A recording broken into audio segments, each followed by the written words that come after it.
ஆசீர்வாதமே ஐஸ்வர்யத்தை தர அதனோடு வேதனையை கூட்டார். ஐஸ்வர்யத்தை சம்பாதிக்கிறதுக்கான பலனை நமக்கு கொடுக்கிறவர். அவருடைய அபிஷேகத்துல ஆவியானவருடைய நிறைவுக்குள் நாம் இருக்கிற பொழுது அதுவே நம்முடைய வாழ்க்கையில எல்லா நன்மையும் கொண்டு வரக்கூடியதா இருக்கிறது. உன்னதத்திலே ஆவிக்குரிய சகல ஆசீர்வாதத்தினாலும் தேவன் நம்மை ஆசீர்வதித்திருக்கிறார். இங்க எசேக்கியேல் 34வது அதிகாரத்துல இஸ்ரவேல் மக்களோடு ஆண்டவர் சொல்லக்கூடிய காரியம் பாருங்க. 24வது வசனம், கர்த்தராகிய நான் அவர்களுக்கு தேவனாக இருப்பேன், என் தாசனாகிய தாவீது அவர்கள் நடுவிலே அதிபதியாய் இருப்பார். கர்த்தராகிய நான் இதை சொன்னேன். தாவீதின் குமாரனாக இயேசு கிறிஸ்து இந்த பூமியிலே வந்தார். நம்மை ரட்சிக்கும்படியாக, நம்மை மீட்கும்படியாக, இழந்து போனதை தேடவும் ரட்சிக்கவுமே மனுஷகுமாரன் வந்தார் என்று எழுதியிருக்கிறபடி தேவன் இழந்து விட்டார் மனுக்குலத்தை. அவர்களை மீண்டுமாக மீட்டு தேவனோடு சேர்க்கும்படியாக இயேசு வந்தார். இன்னைக்கு நம்முடைய வாழ்க்கையில தேவனை இழந்து இந்த பூமியில உலகத்தின் போக்கில போய் கொண்டிருக்கிறோம். அந்த இழந்து போன அந்த உறவை ஐக்கியப்படுத்தும்படியாக இயேசு இந்த பூமியில அவர் அதிபதியாக, மீட்பராக, இரட்சகராக அவர் வந்தார். 25வது வசனம், நான் அவர்களோடு சமாதான உடன்படிக்கை செய்து. சமாதானம் என்று சொல்லுகிற பொழுது இது தேவன் கொடுக்கக்கூடிய ஒரு நிறைவை குறித்து சொல்லப்பட்டிருக்கிறது, ஆசீர்வாதத்தை பற்றி சொல்லப்பட்டிருக்கிறது. இயேசு சொன்னார், இந்த உலகம் கொடுக்கிற பிரகாரம் அல்ல, என்னுடைய சமாதானத்தை உங்களுக்கு தருவேன் என்று சொன்னார். எனக்கு சமாதானங்கிறப்ப ஏதோ நிறைவு, எல்லாம் நிறைவா இருக்கு, ஆரோக்கியமா இருக்கேன், பொருளாதாரத்துல எல்லாம் நிறைவா இருக்கு, பிள்ளைகள்லாம் நல்லா இருக்கிறாங்க, ஆரோக்கியமா இருக்காங்க, நான் செய்யற தொழிலெல்லாம் நல்லா நிறைவா இருக்கிறது. அது மட்டும் கிடையாது, அதை விட இன்னும் அதிகமாக இருக்கிறது. ஆண்டவர் சொல்றாரு, சமாதான உடன்படிக்கைன்னு சொல்றப்ப ஒரு ஆசீர்வாத உடன்படிக்கையை நம்மோடு அவர் செய்யக்கூடியவராய் இருக்கிறார். அவர் இஸ்ரவேல் மக்களோடு இந்த உடன்படிக்கை பண்ணுவேன் என்று சொல்லுகிறார். நீங்க ஆதியாகமத்துல ஆதியாகமம் 12வது அதிகாரத்துல ஆபிரகாமை அழைத்து உடன்படிக்கை பண்ணுகிறார். நோவாகிட்ட உடன்படிக்கை பண்ணுகிறார். அந்த உடன்படிக்கையில பாருங்க, அவர் சொன்ன வார்த்தையெல்லாம் அப்படியே அவர் நிறைவேற்றி கொண்டே வந்தார். இப்போ புதிய உடன்படிக்கைக்குள்ள இருக்கிறோம். கிறிஸ்துவுக்குள்ளாக புது உடன்படிக்கையின் ரத்தத்தினால நம்ம மீட்கப்பட்டிருக்கிறோம். பழைய உடன்படிக்கையில அவர் சொன்ன வார்த்தையெல்லாம் நிறைவேற்றினவர். இப்போ புதிய உடன்படிக்கையாகிய கிறிஸ்துவுக்குள்ளாக அந்த ஒரு ஆசீர்வாதமான சமாதான உடன்படிக்கை, ரெண்டு பேரும் உடன்படிக்கை பண்ணிக்கிறாங்க. அப்படிங்கிறப்ப என்னுடையதெல்லாம் உன்னுடையதா இருக்கு, உன்னுடையதெல்லாம் என்னுடையதா இருக்கு. நமக்குள்ள எந்த இது என்னது நான் கொடுக்க மாட்டேன் அப்படின்லாம் சொல்ல முடியாது. ரெண்டு பேருக்கும் பொதுவானதுன்னு எப்படி உடன்படிக்கை பண்ணிக்கிறாங்களோ, ஒரு திருமணத்துல கூட அவங்க உடன்படிக்கை பண்ணிக்கிறாங்க, என்னுடைய எல்லாமே ஆஸ்தியினால உனக்கு நான் உன்னை போசிக்கவும் பராமரிக்கவும் வாக்கு கொடுக்குறேன்னு சொல்றாங்க. நானும் அவங்க கீழ்படுகிறோம்னு மனைவியும் வாக்கு கொடுக்குறாங்க. உலக சம்பஸ்தினால, ஆஸ்திகள்னால உன்னை நான் கனம் பண்றேன்னு சொல்லி இனிமே இருவராய் இல்லாமல் ஒருவராய் இருக்கிறார்கள். அது போல தேவன் நம்மோடு கூட ஒரு உடன்படிக்கை பண்ணுகிறார். அந்த உடன்படிக்கை ஆசீர்வாதத்தின் உடன்படிக்கையா இருக்கிறது. உபாகமம் 7வது அதிகாரம்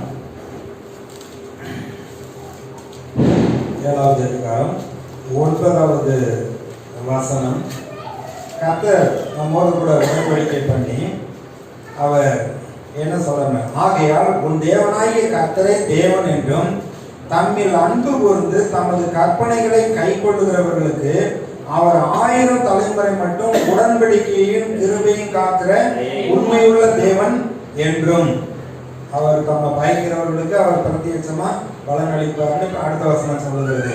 என்ன சொல்லப்பட்டிருக்கு, அவர் 1000 தலைமுறை மட்டும் உடன்படிக்கையும் தயவையும் காக்கிற உண்மையுள்ள தேவன். அப்ப நம்ம ஆராதிக்கிற தேவன் எவ்வளவு நல்லவர், பெரியவர், வல்லவர் என்று நாம் அறிந்து உணர்ந்து அதில் உறுதியாக இருக்க வேண்டும். கர்த்தர் தான் தெய்வம்னா கர்த்தரை பின்பற்ற வேண்டும், பாகால் தெய்வம்னா பாகாலை பின்பற்றி போயிட வேண்டும். அப்ப இங்கேயும் கர்த்தரையும் பின்பற்றி கொண்டு பாகாலையும் பின்பற்ற முடியாது. அதனாலதான் எளிய கேட்டார், 2 நினைவுகளால் எந்த மட்டும் குந்தி நடப்பீர்கள். கர்த்தர் தெய்வம்னா கர்த்தரை பின்பற்றுங்க, பாகால் தெய்வம்னா பாகாலை பின்பற்றுங்கள் அப்படின்னு கேட்கிறார். இதே கேள்வியை யோசுவா இஸ்ரேல் மக்களிடத்துல கேட்கிறார். எகிப்தில இருந்து கர்த்தர் வந்து பலத்த கையோடு இவ்வளவு அற்புதங்களை செய்து உங்களை அழைத்து கொண்டு வந்து நூல் போட்டு தேசத்தை பங்கிட்டு உங்களுடைய எல்லா கோத்திரத்துக்கும் அவர் 12 கோத்திரத்துக்கும் பிரித்து கொடுத்தாரே. இன்றைக்கு ஒரு காரியத்தை என்கிட்ட சொல்லுங்க, நீங்க வந்து கர்த்தரை சேவிப்பீங்களா இல்ல இங்க இருக்கக்கூடிய காரியங்களை சேவிப்பீர்களா? நீங்க எதை சேவித்தாலும் எனக்கு அதை பத்தி ஒண்ணு இல்லை. ஆனா ஒண்ணு தெரிஞ்சுக்கங்க, நானும் என் வீட்டாரும் என்றால் கர்த்தரையே சேவிப்போம். அப்ப இன்றைக்கு நாம் கர்த்தரையே சேவிக்க வேண்டும். அவர் உடன்படிக்கையும் கிருபையும் காக்கிற உண்மையுள்ள தேவன். அவர் நமக்கு சுகம் கொடுக்க மாட்டேன்னு அவர் சொல்லல, நம்மை ஆசீர்வதிக்க மாட்டேன்னு அவர் சொல்லல, அவர் நமக்கு அவனுக்கு இந்த நன்மையை கொடுக்க மாட்டேன் அப்படின்னு அவர் சொல்லல. ஆனா இன்னைக்கு சொல்லிடுறாங்க, ஆண்டவர் உனக்கு இந்த வியாதி கொடுத்து உன்னை சோதிக்கிறார், இந்த ஏட்டிக்கு போட்டி பண்ணக்கூடிய கணவரை கொடுத்து மனைவியை கொடுத்து ஆண்டவர் உனக்கு பாடம் கற்பிக்கிறார் அப்படின்லாம் சொல்றாங்க. இல்ல இந்த மரணத்தை உண்டாக்கி கடவுள் உனக்கு பாடத்தை கற்பிக்கிறார்னு சொல்றாங்க. இது தவறு. யோபுடைய வாழ்க்கையில நடந்ததை சொல்லி யோபுக்கு வரவில்லையா நஷ்டம், ஆடு மாடு பிள்ளைங்க எல்லாமே வந்து பிள்ளைங்க இறந்துட்டாங்க, பெரிய நஷ்டம், அது உனக்கு தெரியாதா அப்படிம்பாங்க. அவன் சொல்றான் ஒரே வார்த்தையில, நான் பயந்தது எனக்கு வந்தது, நான் அஞ்சினது எனக்கு நேரிட்டு அப்படிங்கிறான். ஆகையினால அவன் பயந்தான், அதை குறித்து பேசினான். ஒருவேளை நிறைய ஆடு மாடு எல்லாமே இருக்கிறதுனால எதிரிகள் வந்து கொள்ளையடித்து விட்டு போயிடுவார்களோ என்று தினமும் பயந்தான். அது அவனுக்கு நேரிட்டது. ஆனா அப்படி அல்ல, சாத்தான் சொல்றான், யோபையும் அவனுடைய உடைமைகளை நீ வேலி அடைக்கவில்லையோ, நீர் அவனுடைய கைகளின் கிரியைகளை ஆசீர்வதித்தீர், அவனுடைய சம்பத்து தேசத்தில் பெருகிட்டு. இன்றைக்கு பிசாசு என்ன செய்யறான் அப்படின்னா, கர்த்தருடைய பிள்ளையுடைய வாழ்க்கையில அவன் வந்து இருக்கிற சந்தோஷத்தை திருட வேண்டும், சமாதானத்தை திருட வேண்டும், வியாதியை போட வேண்டும், குழப்பத்தை உண்டாக்க வேண்டும், நன்மையை பெற்றுக்கொள்ளக்கூடாத அளவுக்கு அவன் வந்து போராடுகிறான். ஆனா உண்மையிலே கர்த்தருடைய ஆசீர்வாதம் என் மேல இருக்கு, ஆண்டவருடைய ஆசீர்வாதம் என் சிரசின் மேல இருக்கு. ஏன்னா நீதிமானுடைய சிரசின் மேல ஆசீர்வாதம் தங்கும் இருக்காரு. ஆகையினால எனக்கு இந்த வியாதிக்கோ சாபத்துக்கோ பிசாசுக்கோ இடம் கிடையாது, அதை நிராகரிக்கிறேன் என்று சொல்ல வேண்டும். ஏனென்றால் ஆண்டவருடைய கிருபை நம்ம மீது இருக்கிறது. அவர் 1000 தலைமுறை மட்டும் அவர் உடன்படிக்கையும் கிருபையும் காக்கிற தேவனா இருக்கிறார். இதை நாம் சொல்ல வேண்டும். இதே 7வது அதிகாரத்துல 11வது வசனத்துல இருந்து பாருங்க உங்க வேத புஸ்தகத்துல, ஆகையால் நீ செய்யும்படி நான் இன்று உனக்கு கட்டளையிடுகிற கற்பனைகளையும் கட்டளைகளையும் நியமங்களையும் கை கொள்வாயாக. ஒரு ஆள் சொன்னாரு, பழைய ஏற்பாடு நியாயப்பிரமாணம் அதெல்லாம் கை கொள்ள வேண்டியது இல்லைங்க, அதெல்லாம் விட்டுட்டோம், எங்களுக்கு புதிய ஏற்பாடு இருந்தால் போதும் அப்படிங்கிறாங்க. பழைய ஏற்பாட்டில் சொல்லப்பட்டிருக்கிற காரியங்கள் நிழலா இருக்கிறது, புதிய ஏற்பாட்டு அது நிஜமா இருக்கிறது. புதிய ஏற்பாட்டை வாசிக்கிற பொழுது அங்கே இருக்கக்கூடிய காரியங்களை புரிந்து கொள்ள வேண்டும் என்றால் பழைய ஏற்பாட்டை வாசித்திருந்தால் தான் அது நமக்கு புரியும். உபாகமம் 28வது அதிகாரத்தில் சொல்லப்பட்டிருக்கிற ஆசீர்வாதங்களை இயேசு சொல்றாரு, இதற்காக கொடுக்கும்படியாக அபிஷேகம் பண்ணப்பட்டு அனுப்பப்பட்டு வந்தேன் என்று சொல்லுகிறார்.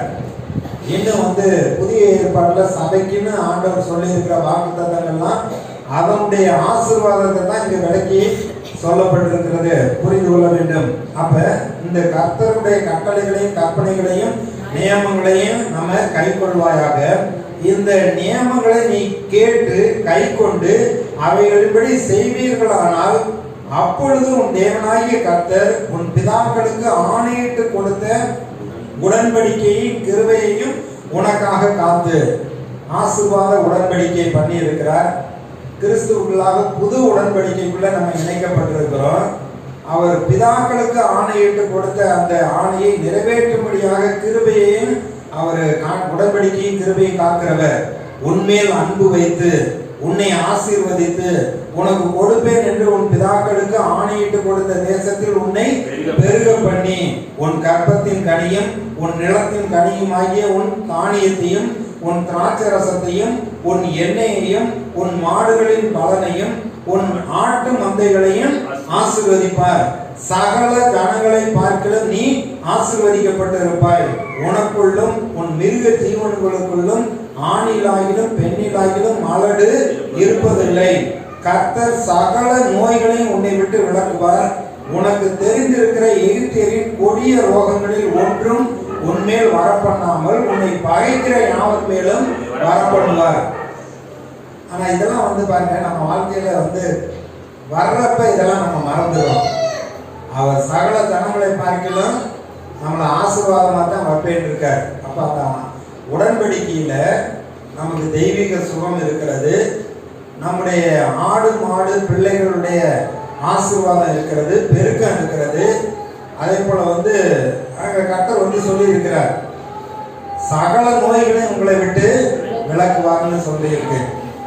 உன்னை பகைக்கிற யார் மேல் அவைகளை வரப்பண்ணுவேன் என்று சொல்லுகிறார். தேவனுடைய உடன்படிக்கை அது சமாதானத்தின் உடன்படிக்கை, அது ஆசீர்வாதத்தின் உடன்படிக்கையா இருக்கிறது. சகல கணங்களை பார்க்கல நம்மை மேன்மையாக வைப்பதுதான் தேவனுடைய சித்தமும் நோக்கமுமா இருக்கிறது.